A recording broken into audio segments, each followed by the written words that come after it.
Well, hello, friends. Welcome, everybody, to this live stream.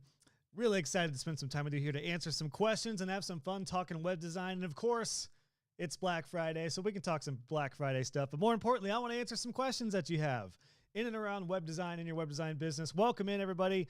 Great to see everyone here. We'll give a couple minutes for everyone to sign on. And what we'll do, we're going to jump right into this one here today. What we're going to do is, for any and all questions you have, just drop them in the chat and I will pull them up on screen and answer them one by one. We'll try to get to as many questions as I can here as we're live. So good to see everybody. Welcome in. I know Andrew's in the house with the first question. Michelle, great to see you. Michelle's a close colleague of mine. She's going to probably help out with some chat as well here. Awesome, guys. It looks like we're good. Let me know in the chat. Can you hear me okay? I just want to make sure settings are good. Michelle, maybe if you can let me know, or if anyone gets to this first, can you let me know that you can hear me all right? If you would just jump in the chat and mention you can hear me, and then we'll be good to go. All right. So we're just going to give a minute or so for everyone to file in, but good to see everyone here for this live stream. If you are brand new to my stuff, I'm doing this about once a quarter or so. So going to be doing this more and more. Awesome. Andrew says, yep, can hear you for the thumbs up. Thanks, Andrew. Michelle says loud and clear. All right, we're going to start off with Andrew's question. Andrew's got the first question of the day. Andrew said, I've been listening to your podcast hardcore. Thank you, Andrew. The last few weeks, and I'm working on getting to the point where I can join pro. Awesome, Andrew. Awesome. Question, do you know of a good way to integrate Divi and Spline? So I'm actually not familiar with what Spline is, Andrew.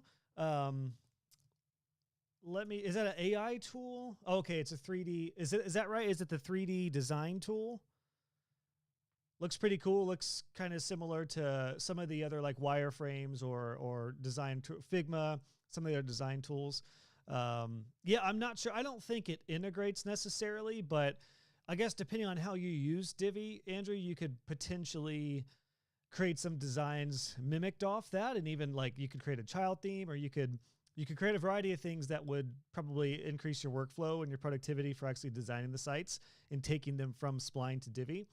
If anyone knows if there's some sort of integration, let me know. But most, like Divi and most other themes and builders, are not going to have a direct integration with that, because you're using the builder. And Divi 5 is going to be coming out soon, which I don't know if it's going to break a lot of previous plugins and child themes, but I do think there's going to be some compatibility challenges with third-party tools like that. So yeah, Andrew, I wish I had a better option for you, or a better answer, but I'm not sure on that one. I would just say use that just like you would Figma or any of the other wireframing design tools, and then bring that over. But Andrew, thanks so much for recommending the podcast and saying you've been knee deep in that. Yeah, if anyone has not checked out my podcast, I'll drop the link to it here for you. My podcast is called The Web Design Business Show, and it is all about the business side of web design. So that's in the chat for everybody if you have not listened to that yet. Speaking of the podcast, episode 300 is coming up. Derek's in the house. Good to see you, Derek. Derek, I know you've asked recently about upcoming guests, so I'll let Derek and everyone know, if you're a listener of the podcast, that the next episode, which is dropping on Monday, is going to be episode 300, and it's going to be the first web designer roundtable style chat. So it's a panel. On the panel this round, for the first chat like this, is Kyle Van Dusen of the Admin Bar community, the #1 WordPress community on Facebook. Chris Badgett, who is the CEO and founder of Lifter LMS, which is a learning management system for WordPress, and Shannon Mattern, who is also a web design coach who has a group coaching program. So we had a really good conversation that's going to be dropping Monday at 7 a.m. Let's see. Justin's in the house, said the sound is a little low. Well, Justin, I've got it as high as I can on my level. So might just need to turn it up on your end a little bit. Yeah, I am at its peak. I'm at its peak on my soundboard. The only other thing I can try, hold on one sec, guys. We'll see. I can see if on my end, if I can boost up my audio. So give me one sec here. Let's look at the input.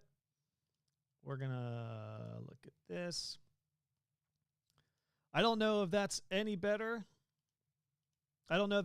Justin, but yeah, the audio seems a little low. Just crank up your monitor as much as you can. Andrew, though, you had mentioned Web Designer Pro. Yes, just so everyone knows, and of course, they're going to be talking some Black Friday stuff here. My Black Friday sale is live. All my courses for this sale right now are 30% off. Those are lifetime access to the curriculums to any and all of my courses. Additionally, I've been getting a lot of questions about this. I do have something really cool for you guys here who are watching, because Web Designer Pro, which is my coaching community, and this will be good for you, Andrew, if you've been interested in it, you can get 30% off of Pro for a year's access to Pro with that code, BF2023. Use that at checkout when you join my coaching community, Web Designer Pro. That'll give you 30% off an entire year's access. So you can use it on the monthly or annual option. Again, for a full year access of Web Designer Pro. That's all my courses, an amazing community behind you, coaching with me directly, and a ton of other awesome stuff. But wanted to make sure we mentioned that up front. A couple other comments about the audio being low. Yeah, sorry guys, it is up as high as it will go on my soundboard. Oh, you know what? Hold on a sec. Is that better? Hold on a sec. I may have just been able to tweak something. Am I a little louder now? Let me know if I'm a little louder. I just found a setting in Ecamm, which is what I'm streaming through, Ecamm Live. And I think I'm able to make it a little bit louder. So let me know. Derek says, try yelling. All right, Derek. My baby's sleeping a couple rooms over, my little guy. So I don't know if I want to yell too loud. Although I don't think he'll hear me over here. Oh, Michelle says much better. Cool. All right, well, sorry for anyone who was using headphones and I just blasted you. Okay, Justin says much better. Cool. Good to know. If you're using Ecamm for streaming anything, there is an additional sound level that I just found, because I thought it just ran through my system. But we got it. All right. That should help out with Pro with our weekly calls too for everybody. Okay, cool. Andrew says much better. All right. Boom, says Andrew. We got it. Awesome, guys. Sean says, wish you and your family a happy holiday weekend. Thank you, Sean. You as well. I hope everyone had an awesome Thanksgiving here. If you're stateside, even if you're not, I hope you're having an awesome time wherever you are. Yeah, it was a good time. Yesterday we had a good time with some family. Tomorrow is my middle daughter, her birthday, so we're going to have a nice little chill birthday. Derek wants to know, says, I've been binge listening to all 299 episodes. Show is great, says Derek, started on YouTube. Thank you, Derek, for letting me know about that. Yeah, I mean, YouTube is by nature typically the bigger discovery platform, which is a good lesson for everyone. When you think about marketing your business, if you're considering making content and putting it on YouTube or a podcast potentially, for most web designers, I recommend actually YouTube. I love podcasting, but podcasting is an audience builder and it's a relationship type tool. I mean, new people are finding my show and new people find podcasts, but YouTube is a search engine, whereas podcast is not a search engine. So I would recommend, if you're curious at all, I would recommend doing a YouTube channel with thought leadership, just sharing what you know about web design that's relevant to your clients. That's how I would go about that if interested. Nobody asked that. I just get that question a lot, so I wanted to throw that out to you. But thank you, Derek. I really appreciate that, man. You are awesome, dude. And hope you enjoy episode 300 coming up here on Monday.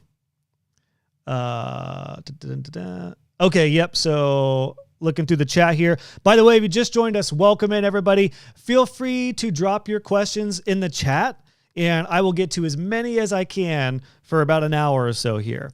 They can be anything, web design business, whatever. I'm down to answer anything. If you guys know me, I'm an open book, so whatever you got questions on, I will answer. Lion King in the house with a cool little animation. Do you mostly use Divi theme to make websites for your clients? Yes, I moved exclusively to Divi in 2015 is when I started using Divi in 14. And then as soon as I started using it for a few clients, it became, for me, the one theme to rule them all. So I build all sites out through Divi. Now, my agency in Transit Studios right now, there's actually a couple we're working with, but Divi is still the primary one. But there are a couple other really good builders out there right now too. I'm still a Divi guy, and it would take a lot for me to leave Divi, but I know Bricks is kind of the hot new page builder for WordPress right now. Dave Foy, who is an educator for Bricks, it's his chosen theme. I had him on recently in episode 297 of the podcast. We talked about that. We'll be chatting a little bit more about that on episode 300 of the podcast as well. coming out on Monday. There's a lot of different options out there. If anyone's curious, if you're wondering like, what the heck, how do I choose what page builder or what theme or what platform should I choose? I always recommend real quick looking at 3 things. Look at the builder itself. Do you enjoy being in the tool? Do you find it? I mean, I didn't love Divi at first, but then I came around to it. So after a couple goes, make sure you like it, because I want you to enjoy. I mean, you're going to be in that tool every day, not every day, but most days for a long time. I want you to enjoy it. So I recommend doing that, making sure you like it. Look at the community behind it. So that's 2, the builder itself, the community. Make sure you have a support system behind you for when you have issues and you want to delegate and hire and partner up with folks. And then number 3 is the company. Always, always, always look at the company behind your tools, all your tools, and do they look legit? Are they going to be around for a while? I know, do we have any Elementor users in the house? I know there's a lot of beef here on Elementor about some of the updates and some of the pricing things that are going on. So, and nothing against Elementor. I don't have anything against them. I have a lot of students that use them, but it's just interesting. It seems like from what I've seen, if anyone from Elementor is here, just the heads up from what I see, it seems like they're rubbing a lot of customers the wrong way. So you got to look at the company too. Do you trust them? So the builder, the community, the company. All right, let's get to some questions here, guys. We're going to go through these pretty quick as they start coming in here. And let me look real quick.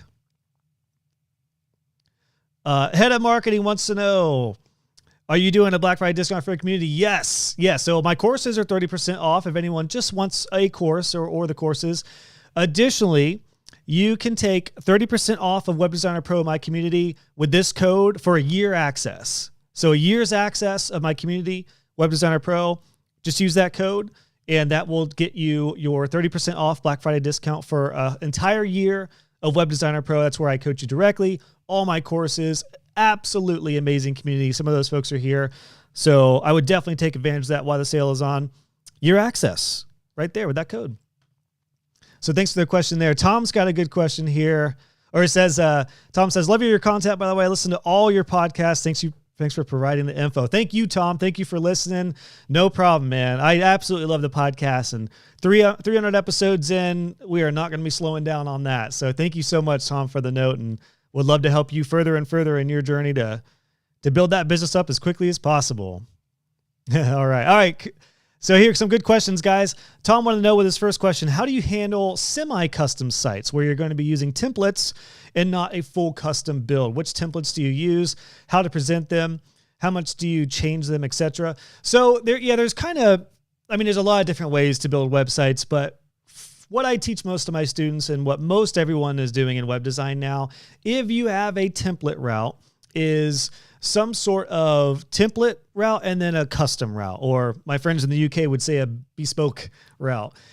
What I would do is if there's kind of a hybrid in between, what I would do is start with the template route, Tom, but have add-ons. So you could say our template route you could do this in tiers. You could have like a simple template, a medium template, a large template, for example, or you could say simple, advanced, premium, or whatever you want to call it.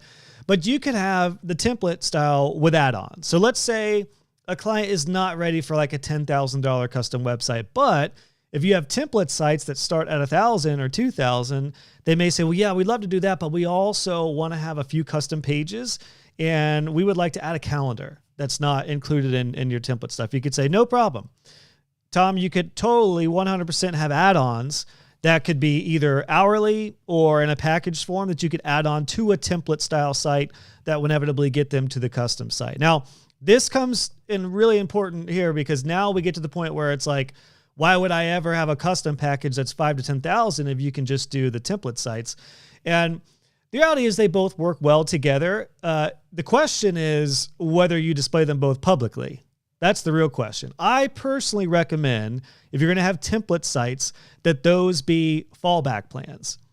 So, for example, your pricing may be $2,500, $5,000, and $10,000 for your standard packages, and your starting package for custom sites would be a simple custom site.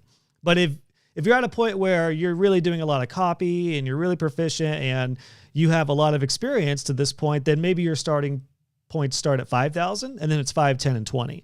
But either way, I would make those your main packages and then have the template style be a fallback or a backup plan, because you will run the risk of confusing clients or just encouraging the clients to get a template site when in fact they need a custom site. So for example, let's say a client comes to you, Tom, for anyone doing template sites versus custom sites, and they're like, okay, Tom's pricing starts at 5,000, but they have a template option for like 1,500.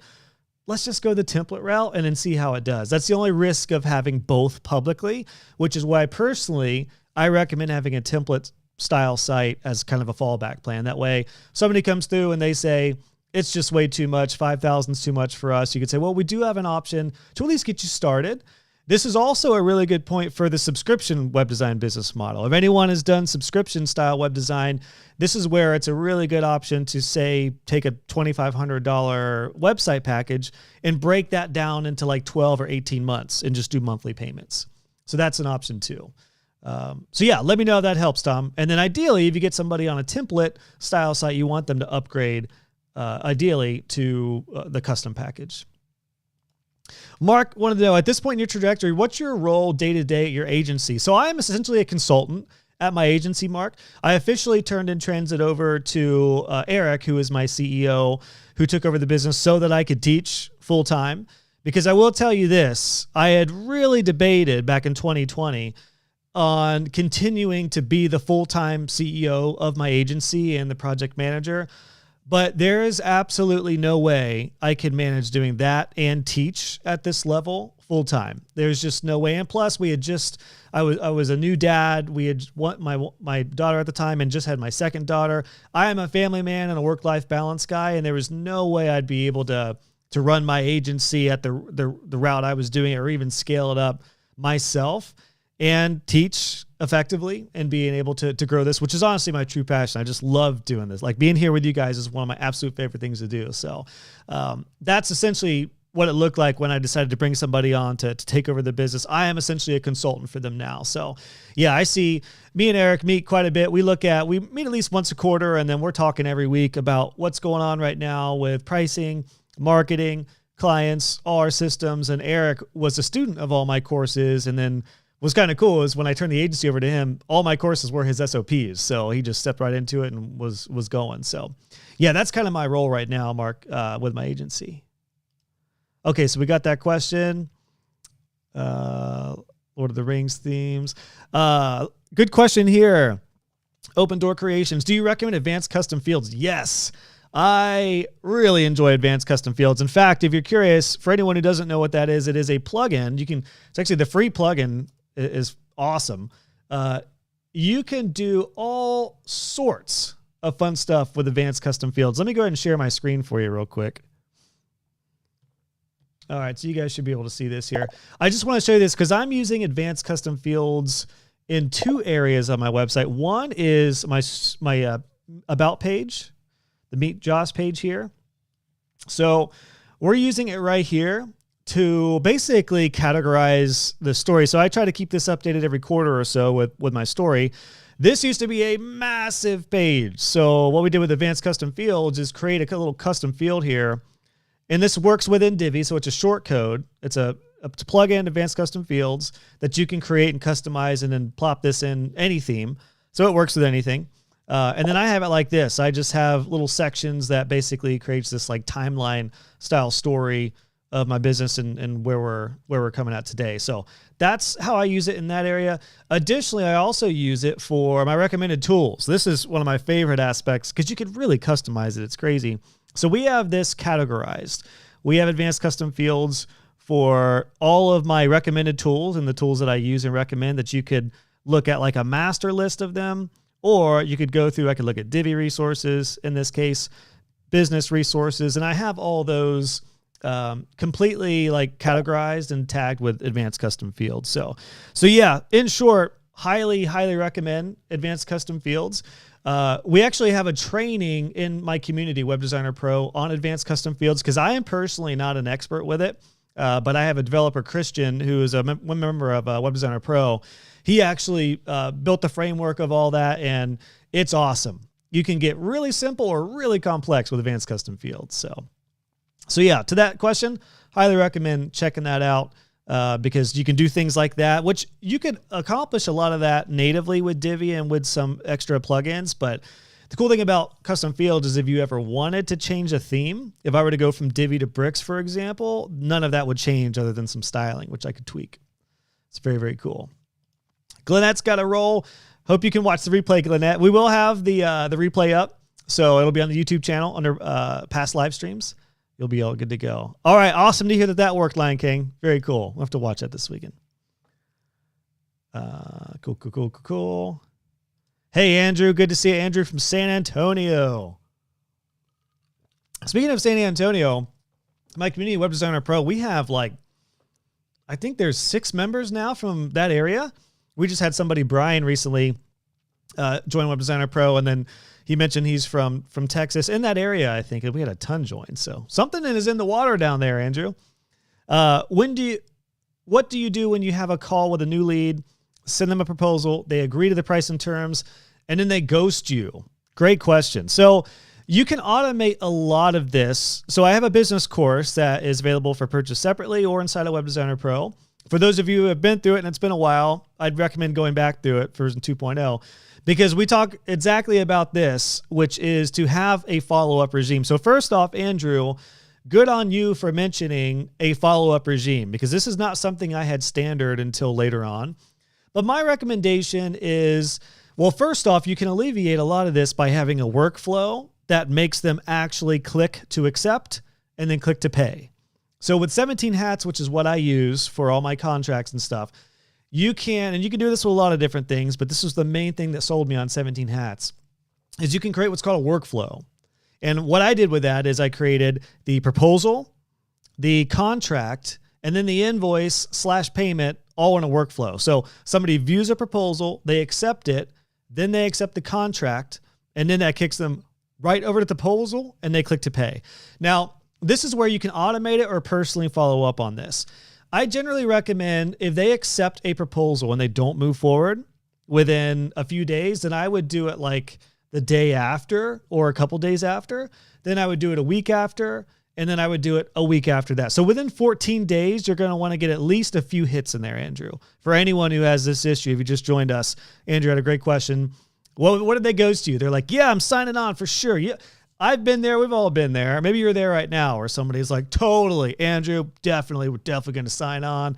It's a ghost. But again, you should definitely have a tool like 17 Hats or something that automates your proposal, your contract, and your invoice that has the payment terms and that they actually pay right there. I'm telling you right there, that will alleviate 9 out of 10 of these problems, maybe more, maybe 99 out of 100. But in the case that they are ghosting you, follow up a few days at least, 7 days, and then 2 weeks. After 2 weeks, I would be really leery about this. Now, oddly enough, what I do recommend is for any of your guys' quotes, I generally recommend having a valid for option clause in there. You could have this in your contract and at the bottom of your proposal. A valid for example, 30 days. And in this case, you could follow up with 2 days, 7 days, 14 days, and then on like day 29, it's like, hey, the quote's only valid for 1 more day. After that, our price goes up, or we're going to have to do a whole new proposal with different pricing. And the reason you want to do the 30-day thing is people have got to move forward or pass. You have to make this a standard practice in your business. Otherwise, you're going to get a problem that I had early on, which was you do a proposal, say for like $2,000, and then a year later, you're like, oh my gosh, I can't believe I used to charge only $2,000 for this style site. Now I charge like $5,000 for that. And then what happens? That client hits you up a year later and they're like, hey, Josh, sorry about the delay, but we're finally ready to move forward with that $2,000 website. And you're like, whoa, my pricing starts at $5,000 now for this style package. And then they're going to be rubbed the wrong way. And then you're going to feel weird. If you do the 30-day method, you could also do this for 60 days or 90 days, which is a valid for the quote. You could do 60 or 90 days too, like valid for 90 days. But most people, they're going to move forward within 30 days. They should. That's what will alleviate all that. Otherwise, yeah, Andrew, at that point, you're getting ghosts, follow up with them, and then give them, there has to be a cutoff. You got to add urgency, and you got to add priority to that, and that should help dramatically. Justin wanted to know, and I know Justin because he's a member of Web Designer Pro. What has been your best web design related Black Friday purchase you made this year? I have not purchased anything, Justin. I had thought about upgrading to Circle's annual plan. They have like so Circle is what I run Web Designer Pro on, and I'm month to month right now. It's $200 a month, the plan that I'm on, but they have a business option that I think is normally $400 a month. And it was like, I think it was 25% off to upgrade for that and to get an annual access. I had thought about that, but honestly, it's fine right now. Yeah, I haven't bought anything. Honestly, I'm sure there are some out there, but I'm just not in a buying kind of mood right now. And I think that's largely because I'm kind of set right now. Which is a good point. Like, I think I said this last year. I'll say it again. Like, if you don't feel like you really need a tool, don't worry about it. Like, the worst thing, and I even tell this with students and stuff too, is I don't want you to like join one of my courses and not go through it. I don't want you to be a course hoarder. And I also don't want you to be a tool hoarder. Like, Black Friday can be notorious for that, where you're like, ooh, I got to jump on this, but only do it if you're actually going to use it. So my recommendation for all Black Friday stuff is, if you buy something, you got to follow it up with an action plan. Like, literally, if you're buying a course, don't just buy a course and say, I'm excited to get to that one day. You're not going to get to it. You're unlikely to get to it in a timely manner. You buy a course, you got to put that in your calendar. And this is what I send everybody a note on when you join a course or when you join Web Designer Pro. It's an action plan. Like, okay, what are we going to do? What are the biggest things we need to get going on here? And put that in your calendar. Make it an action style plan. Otherwise, you don't want to be a course or a tool hoarder. All right, guys, we got a lot of awesome questions, so I'm going to go pretty quick here on some of these. Derek, thank you. Yes, did have a good Thanksgiving yesterday with the fam. Sean wanted to know, for us designers that create websites for customers nationwide, how do we reach beyond local area to get our website out there? So there's kind of two metrics for this, I would say, Sean. You could do the SEO route, which is, some people would call it national SEO, but really what that means is just like broad online SEO, which is generally going to be more long tail key phrases. So instead of saying, I'm in Columbus, Ohio, instead of targeting a lot of your posts and a lot of your content for Web Designer Columbus, Ohio, it would be like WordPress web designer, Divi web designer, or web designers using certain tools for certain industries. That's where you would really branch out to just like broadened SEO style tactics. I don't know what you have in place right now, Sean, in the way of SEO, but that's the biggest approach there. YouTube, I mentioned this early on. I'm not sure how soon you joined on the call, but I mentioned YouTube earlier. YouTube is an incredible way to get in front of not only local SEO, which, by the way, would you guys want like the number one SEO tip that I would do if I were starting today as a web designer? Well, you're going to get it anyway. So the number one tip is to target local SEO through a YouTube video, because YouTube prioritizes, as you've probably seen, videos over anything. You'll see those often before organic search results. And you can 100% target a YouTube video for a blog post, for any sort of content on your site, and that will be local SEO, or it could be quote unquote national SEO. Which, when I started doing tutorials, I took the worldly approach, which is long tail articles about Divi, about WordPress, and just sharing what I knew, Google Analytics, etc. So that's how I would do that, Sean. To kind of branch out from there. Now, if you want to get certain locations, like I have a student, John, who is in Ann Arbor and is doing really good at Ann Arbor SEO, but he wanted to get down into like Toledo, Ohio, and other areas of Michigan that he could potentially drive to or connect with. You could create landing pages for different for different locations. But then you're talking about an extended SEO, like local SEO reach. I would focus on more just broad tail, like blog posts, YouTube videos, content. Or if there's any groups, forums, or anything anywhere online where you can find your ideal clients, where it doesn't matter where they are, that's a way to go about it as well. Would you say, Mark, that this type of content aimed at devs and agency owners has doubled as a lead gen source for your agency? I definitely got, Mark, I think you're probably talking about my YouTube tutorials. I actually got quite a few clients from my YouTube tutorials that I was not expecting, and they're still, yes, bringing in leads for in transit. The only thing about that is if you're doing a lot of content and it's web design related, you're going to get a lot of DIYers, which is not always a bad client. But for me and for my agency right now, we want business owners. We want people who don't even ideally really want to mess with their website. They want to focus on their business, do what they do. We go do the website stuff. So it can work. What I would say is there's no harm in doing that. And you may get a lot of business owners, serious business people who see that you just have a catalog of tutorials or videos sharing stuff that you know about, and you will immediately look like an expert. Even if they don't know what Divi, I had a lot of clients who were like, what is this Divi or the div thing? Seems like you know what you're talking about. So yeah, that's cool. It can work in a lot of ways. Go Divi, go, he says. Sean says, I love Elementor. I'd like them to be pure standalone like Squarespace. It's WordPress I dislike. So yeah, I mean, anything with WordPress, WordPress is the core. It's the foundation. A standalone thing like Squarespace or I don't know, Sean. I wonder if maybe you would enjoy Webflow. I'd seen personally, from what I know, I don't know too much, but if I were to go with a self-hosted solution, I would probably do Webflow. But I still love WordPress for the community and for the open source nature and everything.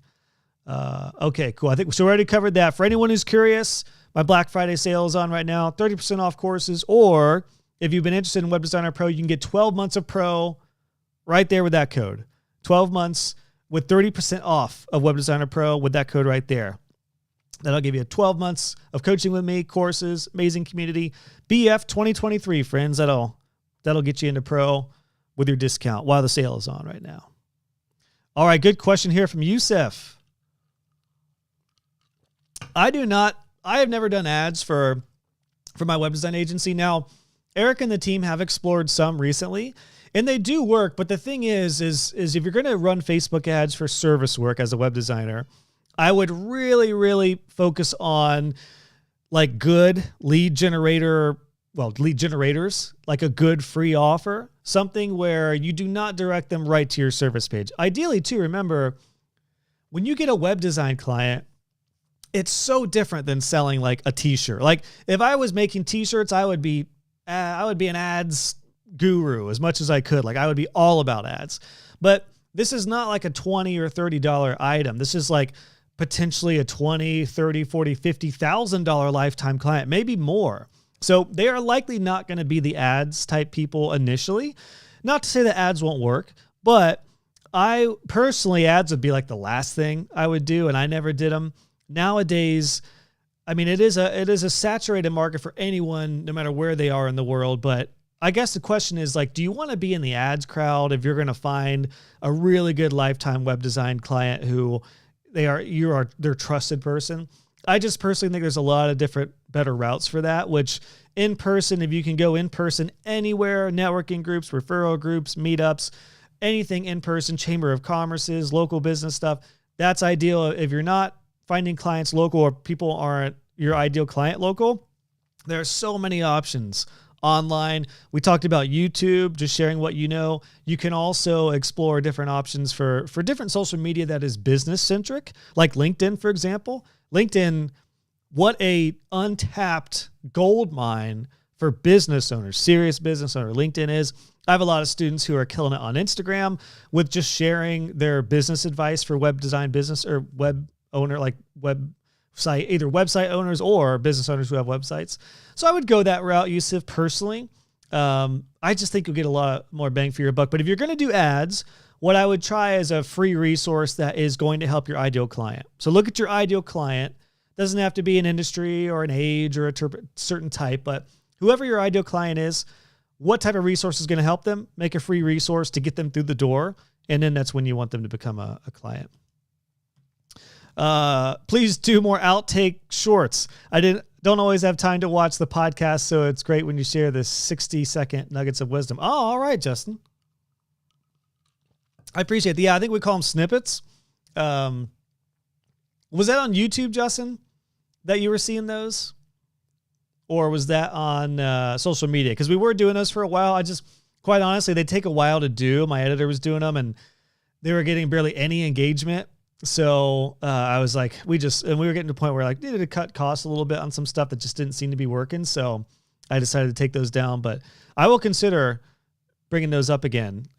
Ideally, and I might try to hire this out, but if I can, what I'd like to do with 300 episodes is there's so many gold nuggets that are like 3 to 5 to 10 minutes. Really would like, I mean, I could almost make a whole channel for the podcast. It's just these little nuggets that are sprinkled everywhere. So might do that, but I appreciate that thought, Justin. I'll seriously consider that. Hey, Carolina, from Argentina, welcome in. How to find your first remote clients without relying on Upwork, Fiverr, etc. Great question. So we just talked actually a little bit ago about some strategies for that if you're going to be purely online. Honestly, YouTube is still, you don't need to be a YouTuber, but man, if I were doing anything online, I would start with YouTube videos. Even if it's not your primary thing and you don't get a ton of traction, I would have at least like a dozen or so YouTube videos sharing about the tools that you use, which can really help attract the right people. Because YouTube is going to dish out your videos specifically if they are tool specific. So for example, Carolina, if you use Gravity Forms, for example, if you did like a few tutorials on Gravity Forms, people who are searching Gravity Forms questions, whether they are business owners or whether they are potential white label partners, meaning you work for other agencies, you'll be shocked at how far those will go. And even if somebody doesn't come to those initially, if you are in a Facebook group, for example, or a forum or an online community, and somebody says, I'm looking for a web designer, we use WordPress, and well, I'm Carolina, I use WordPress, and I've got actually some tutorials on stuff I use, that will beat out everyone who's like, hire me, hire me, hire me. So I would seriously consider starting with YouTube.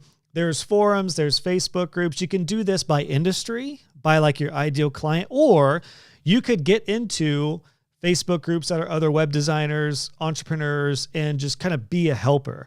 There's a couple podcast episodes I'll mention here and I'll drop them in the chat for everyone because we talked about this recently. Number one, actually, I have a member of my Community Web Designer Pro who was on the podcast recently, Anshin, and she gets her clients 100% online. And that's in the chat right now. It's episode 295. That actually has some really good strategies for doing things online in groups. And then the other one that I'll recommend is Richard, another member of Web Designer Pro here.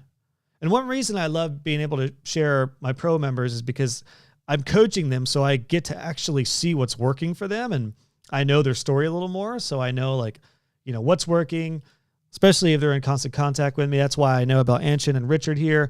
Those are in the chat for you as well. There's a couple in there. That was episode 239. I just put in the chat. That gets into how to basically build your web design business completely overseas or online. Okay, so Justin said, yep, the snippet for the podcast. Gotcha. Oh, okay, you like that. Cool. The shorts is what you're mentioning. Okay, yep, I'll seriously consider that. Yeah, I know. Yeah, I mean, like I said, we tried shorts for a few months. They didn't really seem to pop at all, but maybe I didn't give it enough time. Derek wanted to know, then we'll get to some other questions. Mark Westgard. Not familiar with him, Derek. I'm going to take a screenshot of your question and look into that, though. Okay, cool. And Michelle wanted to know, Web Designer Pro, the code I mentioned. Yes, that will, for 12 months of access to Web Designer Pro, you can use this code. It will work on the monthly option as well. Again, 12 months of Web Designer Pro at the 30% off discount rate right here. Oh, there it is. Black Friday. BF 2023, that will work on your annual option, which gets you a huge discount, or you can go month to month for 12 months with Web Designer Pro with that code there for you. All right, guys, let's get to some more questions here. All right. Andrew. Hey, Andrew, good to see you. Thoughts on Divi's calendar over free calendar plugins for WordPress? For calendar plugins, I always like Events Calendar, but I know there's some other really good ones. Free calendar, I mean, I guess it would just kind of depend on the functionality you're looking for, Andrew. Divi doesn't have a automatic or a native calendar feature, does it? If so, I missed that update. There may be some plugins that have calendar options, but yeah, I would recommend going with a different option. Ideally, if you're going to need some functionality for like advanced stuff, there's, most calendar plugins have an affordable pro option. So yeah, I would probably go that route, a free plugin over. I don't think Divi has anything native. Derek loves Steve Schramm's, subscription business model. Yeah, we were talking about that earlier. Yeah, actually, Steve and I just did a podcast together. I repurposed it on my show yesterday, episode 299. So I definitely recommend checking that out too. Michelle said, love your focus on work-life balance. Approaches such a breath of fresh air in this world.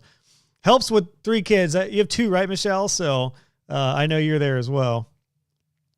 Awesome, guys. We're going to cook through some questions. I want to make sure we get to as many as we can here. That was super helpful. Awesome, Tom. I do something similar to what you mentioned, but the issue is that it's not a template. Even though it's a template site I set up, I actually end up customizing it way too much. So for anyone who missed Tom's question, yeah, his question was in regards to a template site versus a custom site. Yeah, you could very quickly get into making a template site a custom site. So make it add-ons and maybe have a threshold where you say like, what you could do, Tom, I'm glad we're hitting this again because this is even better insight, I think, which is if you have a template site that starts at 1,000 and then you have custom sites that start at like 3,500, you could say, look, if we're going to do a bunch of add-ons and they come up to 3,000, then we move to the custom site route. And then how much do you actually let, we'll say clients customize the template, like colors, logos, pictures, or do you build out your own templates and use the Divi ones? I prefer to build out my own templates. I don't love the Divi templates. Just not my personal design style or preferences. So I would build your own for client sites and for friends and family if you're brand new, and then make your own templates or buy a premium child theme that is industry specific and you can get going with there. Yeah, Justin, we need a course on advanced custom fields. So Justin, I forget if you watched Christian's presentation in Pro, his training, but we do have a monthly training in Web Designer Pro that has advanced custom fields training in there, but that's definitely scratching the surface. So we'll talk to Christian about that. Awesome. No problem for the ACF demo a little bit ago. What's up, John? Can you discuss where and what where and what you use to host videos and place them on your pages? So I use Vimeo. Now I actually use YouTube as well for like testimonials and some stuff like that. I think it's probably best practice to completely keep them off of being clicked out to and I thought about doing that. It's just, do I want to vote to the time to do that right now, which is to take all my testimonial videos and move them over to Vimeo instead of YouTube. There's benefits to having them on YouTube though, because even though they're unlisted, people might go there and then see recommended videos by me. So there's a bit of a strategy to it. But Vimeo is what I use, John. There's some other ones out there now. Wistia is a popular one. Gosh, I feel like video hosts are a dime a dozen now, but I still like Vimeo. I know Vimeo is a bit dated, you could probably say, but there's just a lot of really cool privacy options and embeddable options. So from San Antonio to Houston, by the way, from David. All right. Okay, cool. So there's some chatter about the proposals that we talked about. Derek wanted to know if I've heard of Steph is doing better. From what I hear, Derek, yes, I did message her and she just got back and said it was a whirlwind. So I think she's probably, she's getting there. I don't know what the status is right now. For anyone who doesn't know, Stephanie Hudson, who is a founder of Focus WP, which is my top recommendation for hiring out web design services if you need like an extension of your team for website maintenance, development, all sorts of stuff. But she had a serious incident last month, I think it was, and was out for the count in Chicago, away from home. But she, I think after a couple weeks in the hospital, came to and they got her out of there. So I think she's doing better and better. So yeah, so thanks, Justin or Derek. I might reach out to her, see how she's doing too. Andrew said, thanks so much for the feedback. Good tips. Awesome. Awesome, Andrew. No problem. Same thing from Carolina. It's a great idea. Cool. Glad that helped as well with the finding clients online. All right, guys, if you just joined us, welcome in. We got quite a bit of time here left, so feel free to drop questions in the chat, and I will get to those here. Some other good questions in here. We'll go to Derek. My favorite type of business to design a website for: landscaper, hair salon, e-commerce. I'd have to say, I did like quite a few that were a little bit different. I have to say my favorite design ever to do was probably Terrier Steel. So I'll show this site to you here real quick because I did this site for this steel company, and it was just freaking fun. I also took those pictures. So this was back when I was doing, I didn't do this picture, but I did like this picture here that you see. And actually, looks a little better when it's zoomed in a little bit, but I love doing this steel site just because it was fun. It was cool to do like this kind of grungy steel style look. And it was just sweet. Like they did steel work. I saw their Terrier steel logos all over town. So came up with this pretty cool like gallery function. Ooh, I gotta tell the team to adjust this bar here real quick. Hold on a sec. But yeah, this was absolutely 100% one of my favorites. We're going to fix this bar live real quick. I'll send this over to the team. Background color. We need to... Tell you what, let's do this. Let's make it a little darker, shall we? Just a wee bit darker. There we go. All right, I'm going to take a screenshot of this and send it to the team and say, hey, we got to fix that upper header. Anyway, I couldn't help myself. Had to get going on that. But yeah, that was probably my favorite, Derek, was that style site. Just because it was so different and so cool. I also did a site for a retina surgeon. That was that was one of my favorite. It was also one of my favorites because they were so dang organized and they didn't even scoff at my price point, which started at $5,000 and they joined our monthly plan and did a bunch of other work. So they were just a great client. The doctor, I remember he was like all about SEO and YouTube stuff. So he was just sending me, so he like was a content collection dream. I had to like keep up with him sending content, which it's not always the norm in web design. So yeah, I really enjoyed those couple. I still say I did ones for landscaping too, like you mentioned, that was really cool. But yeah, the steel company was just really cool. And yes, in regards to Black Friday, Justin, no shiny new thing syndrome for me. Yeah. I just kind of feel like I've got my tool set. I mean, the most thing I would do is upgrade to like discounted, but I kind of honestly like the idea of doing month to month with my subscriptions. From a business perspective, it's nice to know like what's going in and what's going out month to month. The problem with annual subscriptions with tools is they can creep up depending. And then even though you may save a month or two, if you get hit with a bunch of them together, it's like, oh, like I just got hit by Zoom and Ecamm, which I'm using to stream this.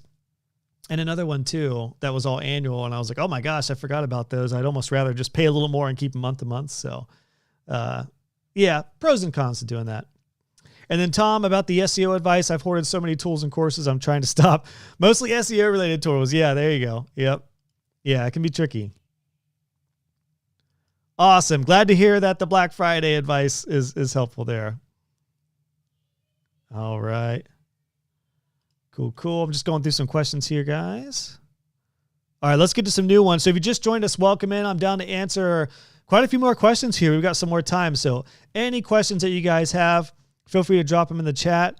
Andrew's going to target local SEO using YouTube videos. Go for it, Andrew. I would back that up also with a blog post. So put the video on the post. And this could be, you could say like, let's say, Andrew, you're in Columbus, Ohio, where I am. You could say web designer, Columbus, Ohio, Andrew, WordPress web designer, Andrew Martinez, whatever, Divi web designer, Andrew Martinez. You could do it like that. And you don't have to do it all at once, but just to say, like, you could really capitalize on the local SEO front. And anytime somebody's searching web designer near me and they're Columbus, or web designer Ohio, web designer Columbus, Ohio, you will pull up for sure. Awesome. All right, another good client or a good question here. Do you offer clients a non-compete for their vertical for a certain period of time? Good question. For instance, if you do a realtor site, do you promise not to do another local realtor for 6 months or so? No, I don't promise that, but I did have an interesting situation with home inspectors. I got into like this referral train from home inspectors, which was a blessing and a curse.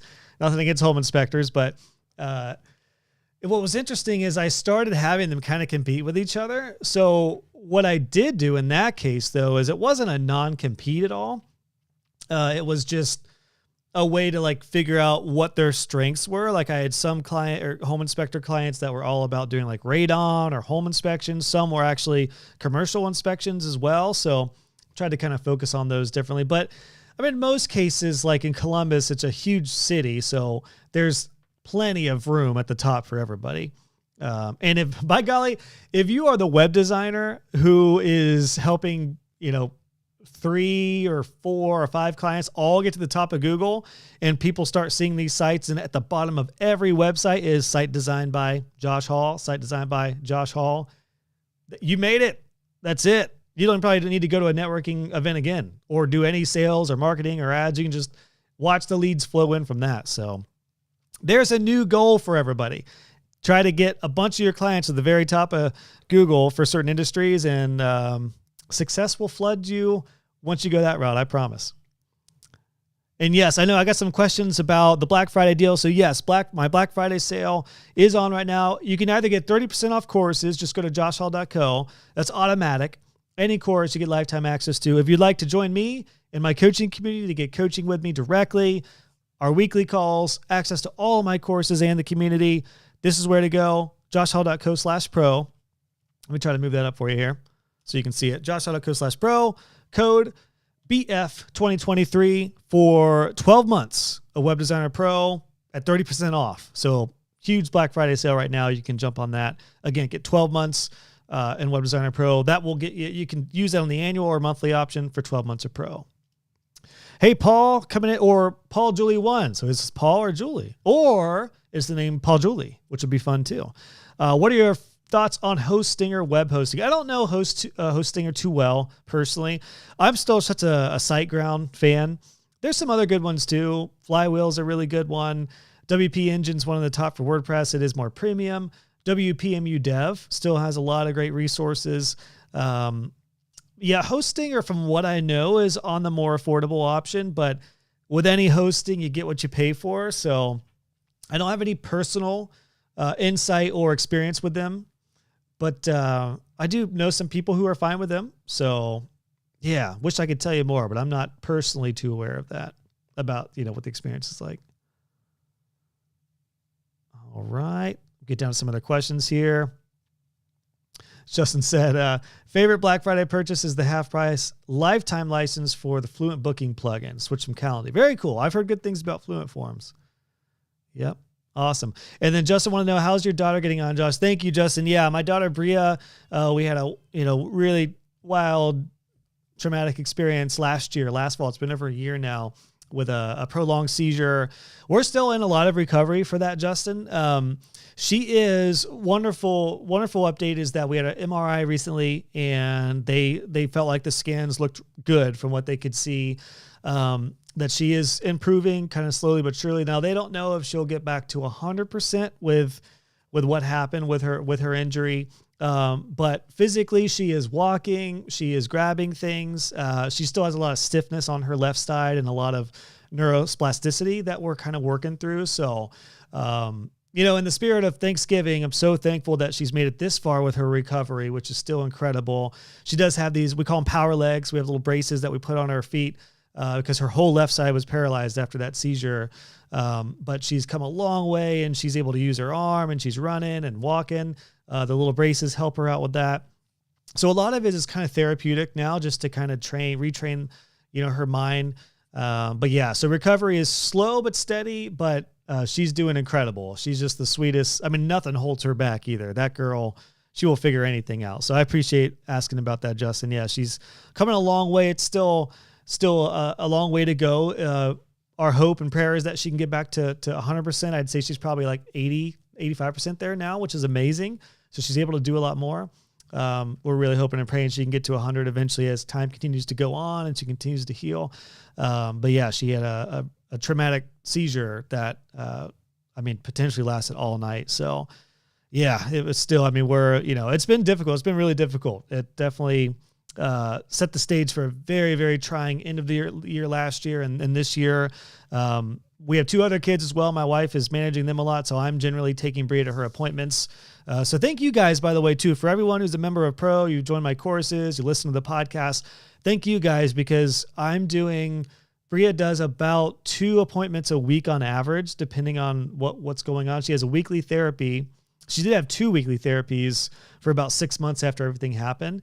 So I could not do that and work a full-time job. I mean, I work a lot depending on the season, but I'm able to work when and where I want with what I do. And actually recently for her therapy, she'll be in there for over an hour or around an hour, depending on the therapy. And I'll just take my laptop. I'll go down to the hospital lobby and do some work. And I couldn't do that without, you guys supporting the business. So thank you guys for your support. If you're a member of Pro, for all of you who have joined a course, even if you're just subscribed to the YouTube channel or listening to the podcast, you are helping, my family as well, with your support. So thank you guys so much for that as well.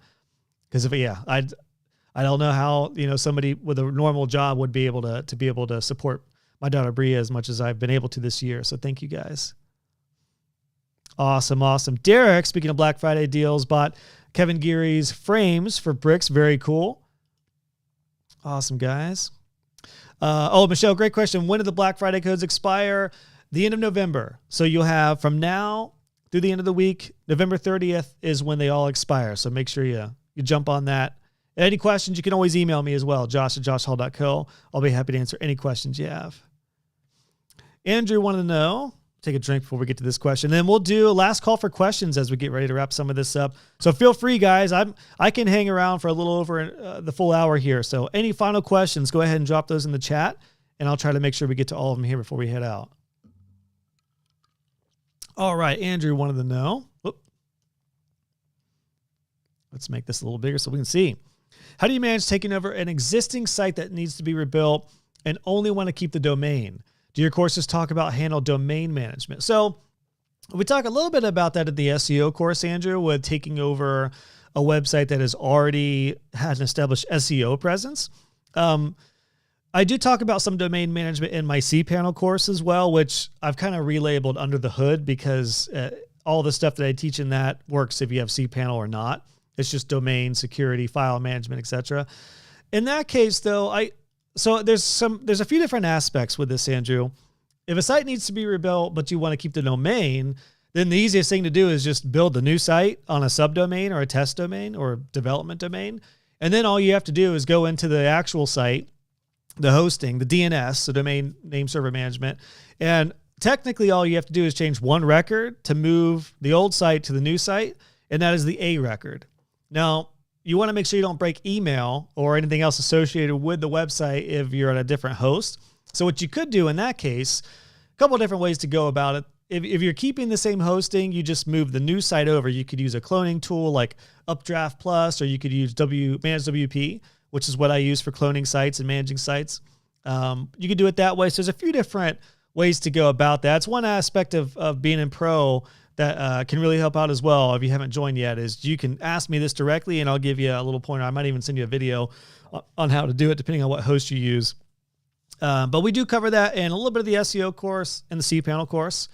But it's kind of a tough question to answer because there's a lot of different variables there, Andrew, that depend on, well, what's involved? Like, is email involved? Is it a new website to a new host?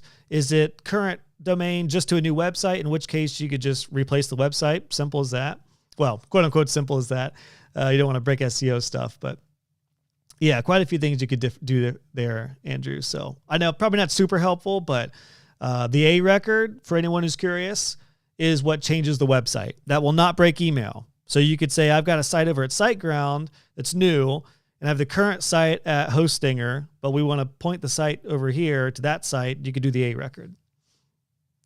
All right, Justin in the house.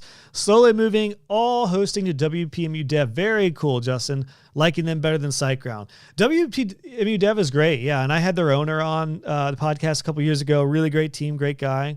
So it just kind of depends on, what you're looking for. I'm personally still a SiteGround guy. WPMU Dev would definitely be in the running if I were starting today or considering switching. So a lot of great stuff there too. The one cool thing about WM Dev from what I've seen and what I know of is it could almost replace Manage WP for updates, monitoring, reports, and things like that. So if you're going to do all that in one place, WPMU Dev would be a great spot. WordKeeper hosting has been great for my friend's web design company. Okay, I haven't heard that at all. Again, dime a dozen. There's a ton out there, but that's good to hear. All right, Dave is in the house. Should I start promoting web design services as my own personal brand? Great question. or business name. I'm relatively do have a business name, but not for sure what. So yeah, I would start, David, with personal brand. It's always a lot easier to go from a personal brand to a business name. In most cases, I mean, I ran my business as In Transit Studios. Like 50% of my clients didn't even know what my business name was. They just knew Josh. I was their web design guy. So you're honestly fine either way. The only thing that's tricky is if you go with a brand name and you're not quite sure it's going to stick. The problem with that is if you ever rebrand, that's going to cause a lot of issues because your clients know you as this company. And then when they refer you, they're going to be like David with, I don't know, Garza Web Design or whatever you want to call it. But if you're now like, I don't know, Orange Web Design, they'll be like, what was the business name again? It's David. Here's his email. So I think the safer route to go with personal brand versus business brand name is to start with the personal brand. It's a lot easier to add in a business name and make that, a full-fledged business moving forward. You can be a lot more agile with a personal brand at the start and name your products and then make a company brand from there, which, by the way, this is the route that I have taken and am taking with my stuff too. I almost went 100% Divi Web Designers as my brand. But my thought was if I ever get out of just Divi, which I kind of am now, what's interesting is I am in Circle, which is the tool that the platform that I run my Circle Community Web Designer Pro on. I'm in Circle way more than I am using Divi right now, just because by nature I'm managing my community and doing things in there. So I feel like I'm actually more of a Circle guy than a Divi guy right now, which is interesting. So I say that to say, like, I kind of took that approach too. Personal brand will give you options to be able to create something more and add in different tools and elevate and build your brand bigger if you want to one day when you're really clear about it. Like right now, with the way that my Community Web Designer Pro is going, it's like I'm really just, everyone's having success in there. It's just on fire right now. So I've really considered moving everything to the brand name of Web Designer Pro. And what that would look like for my podcast, my newsletter and everything, we'll have to see. But that's something that's been on my mind, is moving things out of just me personally and making it Web Designer Pro brand with me, the founder, kind of the flagship behind it. So yeah, something to consider. Great point though. Anyone who's curious on personal brand versus business brand. All right, guys, final call for questions. Then we'll wrap this one up here. And then also said, I've already done several websites, but relatively new. Should I continue to promote? Oh, wait, no, we already got this one. Sorry. Oh, that's the same question. Is that right? Hold on, let's see. Okay, I think we got the same question, right? Yeah. So just different versions of the same question. Yeah, so that's what I'd do that. Oh, all good, David. Thought I'd delete the first comment. No problem. All good. Yeah, Justin says WPMU Dev will replace all of managed WP tools except for backups. Very cool. Okay, good to know. Yes. Michelle said many of us have changed our names from personal to company as we grew too. Yeah, and it kind of gets to the point where you have to decide, do you want to be a company of one and have it be all about your brand name, or have something that is potential, like a business, like truly a business? Pros and cons to both routes, but I've talked to a lot of people recently about this idea, and even a lot of the top name like influencers, they'll have a business that is kind of under their personal brand. Like their brand may be the bank account statement and like the name or the enterprise, but the different businesses have different brands under that. So it's a good way to go as well. Awesome, guys. Well, I would love to know, before we head out, hit me with your favorite takeaway of today. This has been a fast hour. Has this gone fast for everyone else? This flew by for me, which means it was fun. So thank you guys for some great questions. I would love to know, drop in the chat your favorite takeaway. Did you have something you heard today that was like, yes, I'm going to implement that or do that? I would love to know, because when I hear takeaways, it gives me a really good idea of what to maybe go deeper on in a course or in a piece of content or in a podcast. So let me know if you would. Jump in the chat and hit me with your favorite takeaway. Justin said, you're like the Rain Man of episode numbers. Amazed at how you remember them all. I don't remember them all now, Justin. Yeah, 300 in, it's a problem for sure. I do quick searches. I go to my podcast page often because I'm like, what number was that? There are some key ones, like some guest interviews. Like when I had Amy Porterfield on, that was a huge episode. That was 185. I'm a Blue Jackets fan, which the Blue Jackets hockey game starts right now, so got to head off. But I had the radio broadcaster for the Blue Jackets on in 104.